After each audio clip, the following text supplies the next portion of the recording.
বড় হলো, খেলাধুলা করলো। সন্ধ্যা নামার সাথে সাথেই যে যার ঘরে ফিরে যেতে লাগলো। শিমুল আর শান্ত নিজেদের বাড়ির উদ্দেশ্যে রওনা হলো। ফেরার পথে শান্তর নাকে আবারও সেই ঘ্রাণ লাগলো। শিমুল শান্তকে বলল, দেখছিস কোথাও কোনো ফুল ফুটেছে, কি মিষ্টি ঘ্রাণ বের হয়েছে। শান্ত শিমুলের কথায় সায় দিয়ে একটু মুচকি হাসলো। শান্ত জানে এই মিষ্টি সুবাস কোনো ফুল থেকে নয়, বরং কোন এক অশরীরী থেকে আসছে। দুজনে বাড়ি ফেরার পর শান্ত হাত মুখ ধুয়ে পড়তে বসলো। কিন্তু পড়ায় আজ মন বসছে না তার। কি হচ্ছে তার সাথে, কেনই বা হচ্ছে, এসব নিয়ে সব ভাবতে লাগলো। দেখতে দেখতে ঘড়ির কাঁটা গিয়ে 9টায় পৌঁছলো। গ্রামের পরিবেশ, রাত 9টা মানে এখানে অনেক রাত। শান্তর মা ভাত বেড়ে শান্তকে ডাক দিলেন। শান্ত বইপত্র গুছিয়ে খাবার রুমে গেল। রাতের খাওয়া দাওয়া শেষ করে শান্ত নিজের রুমে গেল। অন্যদিন মশারি না টাঙালেও আজ সে মশারি টাঙিয়ে এরপর বিছানায় শুয়ে পড়ল। ছোটবেলায় সে শুনেছে মশারির ভেতর নাকি জিনভূত প্রবেশ করতে পারে। বিছানায় শুয়ে শুয়ে শান্ত দোয়া কালাম যা জানে পড়তে লাগলো। এসব পড়তে পড়তে কখন যে তার ঘুম লেগে গেল সে টেরই পায়নি। মাঝরাতে হঠাৎ জানালার কাঁচের শব্দ শুনে তার ঘুম ভাঙল। কেউ জানালার কাঁচ খুলে ভেতরে প্রবেশ করছে। পুরো ঘর মিষ্টি সুবাসে ভরে গেল। শান্ত চোখ মেলে তাকালো, আবারও তার মাথায় সেই কোমল হাতের ছোঁয়া। শান্ত তাড়াতাড়ি করে উঠে লাইট অন করলো। ঘরে কেউ নেই। শান্ত ভয় ভয় কণ্ঠে বলল, কে কে এই ঘরে? অদৃশ্য থেকে আওয়াজ এলো, আমি হুরায়রা। হুরাইরা? কোন হুরাইরা? আমি তো এই নামে কাউকে চিনি না। অদৃশ্য থেকে অদ্ভুত একটা হাসি। শান্ত ভয়ে ভয়ে বলল, আপনি হাসছেন কেন? আপনি কে একটু পরিষ্কার করে বলেন তো। বললাম তো আমি হুরায়রা, পরিলোকের মেয়ে হুরাইরা। কি বললেন? পরি? পরি বলে কিছু আছে নাকি? কেন আপনি জানেন না? আল্লাহ মানুষ যেমন তৈরি করেছেন তেমনি জিনও তৈরি করেছেন। মেয়ে জিনদের পরি বলা হয়। এখানে কি চান? কি চাই মানে? আমি তো আপনার জন্যই এসেছি। সেদিন রাতে যখন আপনাকে দেখেছিলাম তখনই আপনাকে আমার ভালো লেগেছিল। সেদিন রাতে মানে? সেদিন রাতে মানে সেদিন রাতে, ওই যে যেদিন রাতে আপনি ভয়ে দৌড়ে এসেছিলেন। এরই মাঝে হঠাৎ করে শান্তর মা দরজার বাইরে থেকে বললেন, শান্ত, এই শান্ত, কার সাথে কথা বলিস এত রাতে? ঘুম আসনি এখনো? শান্তর মায়ের কণ্ঠ শোনার সাথে সাথেই জানালার কাঁচে শব্দ হলো। হয়তো হুরাইরা চলে গেছে। শান্ত বলল, না, মা সাকিব ফোন করেছিল, তার সাথে কথা বলছিলাম। এত রাতে কিসের এত কথা? ঘুমা তাড়াতাড়ি। শান্ত লাইট বন্ধ করে আস্তে আস্তে শুয়ে পড়ে। বিছানায় শুয়ে শুয়ে সে ভাবতে লাগে, কে এই হুরাইরা? কেনই বা সে আমার পেছনে লেগেছে? পরীরা যদি কোনো মানুষকে পছন্দ করেই ফেলে তবে তাকে কি করে? কথাগুলো ভাবতে ভাবতে সে ঘুমিয়ে পড়ল। সকালে ঘুম থেকে উঠে শান্ত নিজের বিছানার পাশে তরতাজা টাটকা একটি গোলাপ ফুল দেখতে পেল। দেখে মনে হচ্ছে এইমাত্র বাগান থেকে তুলে আনা হয়েছে গোলাপটি। হালকা গোলাপি রঙের উপর হলুদ রঙের ছাপ। কি যে মিষ্টি সুবাস! গোলাপ সে অনেক দেখেছে, কিন্তু এমন গোলাপ সে কোনোদিন দেখেনি। বিছানার পাশে গোলাপটি রেখে দাঁত ব্রাশ করে ফ্রেশ হয়ে স্কুলের জন্য তৈরি হলো সে। এরপর শিমুল আর শান্ত দুজনেই স্কুলের উদ্দেশ্যে রওনা হলো। চলার পথে শিমুল শান্তকে বলল, কি রে, তোর গা থেকে এত সুন্দর ঘ্রাণ বের হচ্ছে? তোর বাবা বিদেশ থেকে কি পারফিউম পাঠিয়েছে নাকি? শান্ত প্রতিদিন সকালে গোসল করলেও আজ গোসল না করে চলে এসেছে। তাই ভাবলো তার গা থেকে হয়তো ঘামের গন্ধ বের হচ্ছে। সেটা নিয়ে মশকরা করে শিমুল এমন বলছে। তাই সে বলল, না রে, আজ সকালে গোসল করিনি তো, তাই হয়তো এমন দুর্গন্ধ করছে। আরে দুর্গন্ধ হতে যাবে কেন? এত অনেক সুন্দর ঘ্রাণ। তুই কি সত্যিই কোনো পারফিউম ব্যবহার করিসনি? আরে সত্যি বলছি, আমি কোনো পারফিউম ব্যবহার করিনি। তাহলে তোর গা থেকে এমন সুন্দর ঘ্রাণ আসছে কেন? জানি না, বাদ দে তো এসব কথা। এবার স্কুলে চল, দেরি হয়ে যাচ্ছে। শিমুল মনে মনে ভাবলো শান্তকে হয়তো তার বাবা কোনো পারফিউম গিফট করেছেন। সেই কথা হয়তো শান্ত তার কাছে লুকোচ্ছে। এই কথা ভেবে শিমুল মনে মনে শান্তর উপর কিছুটা রাগ করল। স্কুলে যাওয়ার পর পুরো ক্লাস শান্তর গায়ের সুগন্ধে ভরপুর হয়ে উঠল। সবাই শান্তকে বলছে, কিরে, কোন ব্র্যান্ডের পারফিউম ব্যবহার করছিস? তোর পারফিউমের ঘ্রাণে পুরো স্কুল মোহ করছে। ক্লাস শুরু হওয়ার পর শান্ত ব্যাগ থেকে বই বের করতে যাবে, ঠিক তখন তার হাতে কি যেন বিঁধল। শান্ত চট করে ব্যাগ থেকে হাত বের করে দেখলো তার হাত থেকে রক্ত ঝরছে। সে ব্যাগের ভিতরে তাকালো। সকালের সেই গোলাপ ফুলটি তার ব্যাগে। এই ফুলের কাঁটাই তার হাতে বিঁধেছে। শান্ত কিছুটা অবাক হলো। সে তো এই ফুল ব্যাগে রাখেনি, তাহলে কে রাখলো?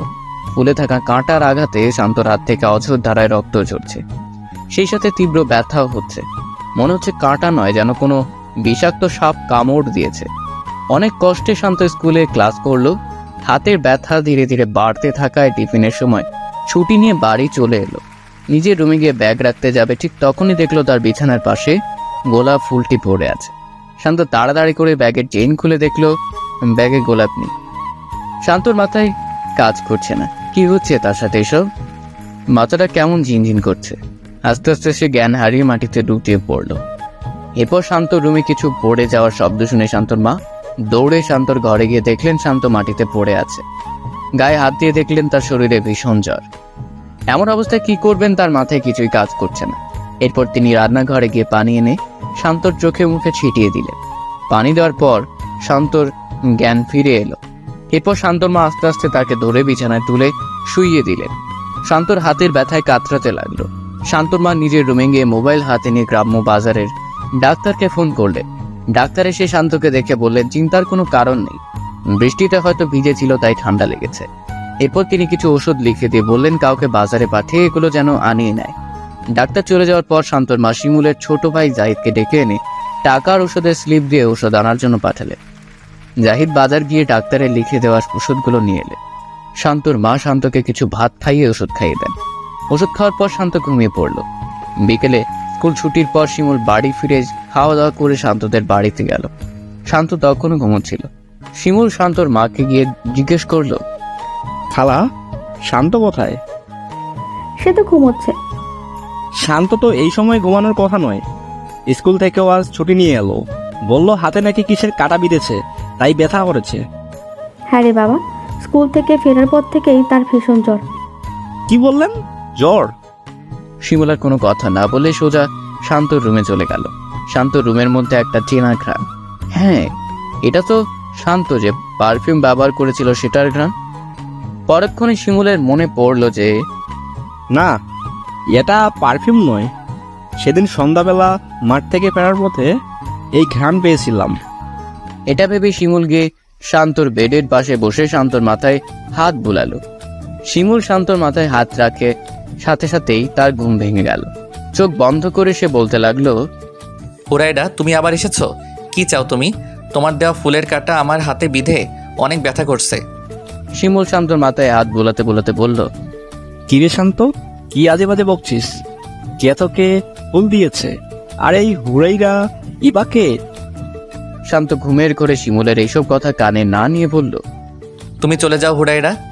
হঠাৎ করে শিমুল শান্তর বিছানার পাশে একটি গোলাপ পড়ে থাকতে দেখলো।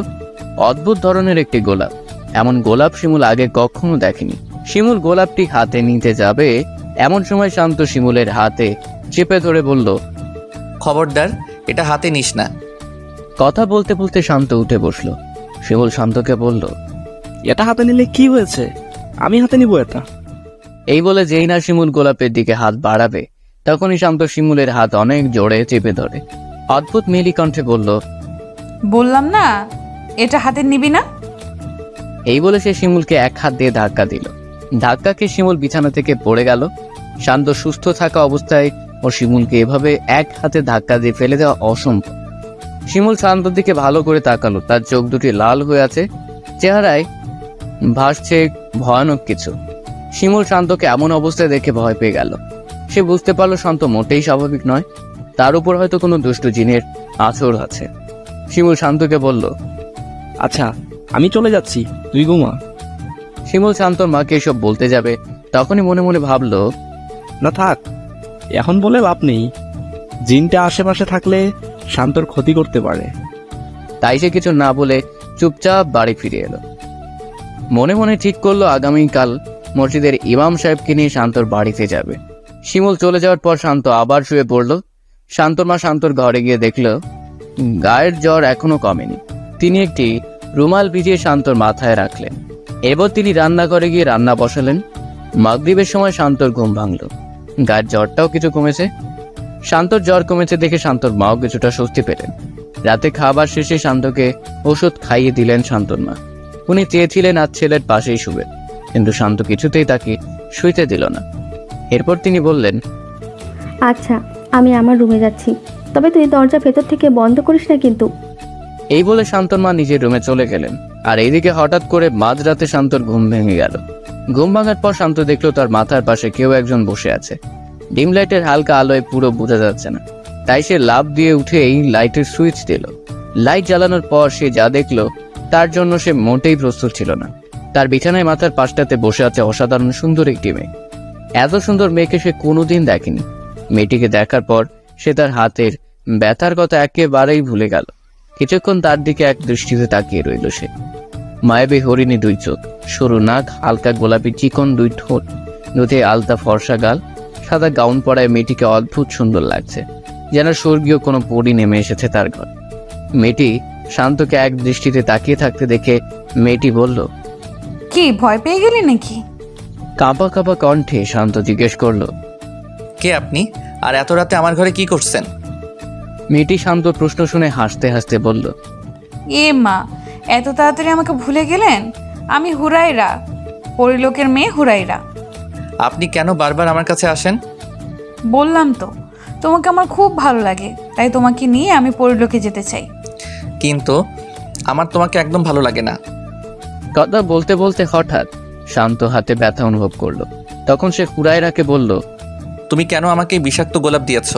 এই গোলাপের কাঁটা হাতে বিঁধে আমার আজ এই করুণ অবস্থা। হুরায়রা এক রহস্যজনক হাসি হেসে বলে, কি বললে? বিষাক্ত গোলাপ? এই গোলাপ আমাদের পরিলোকের সবচেয়ে উৎকৃষ্ট গোলাপ।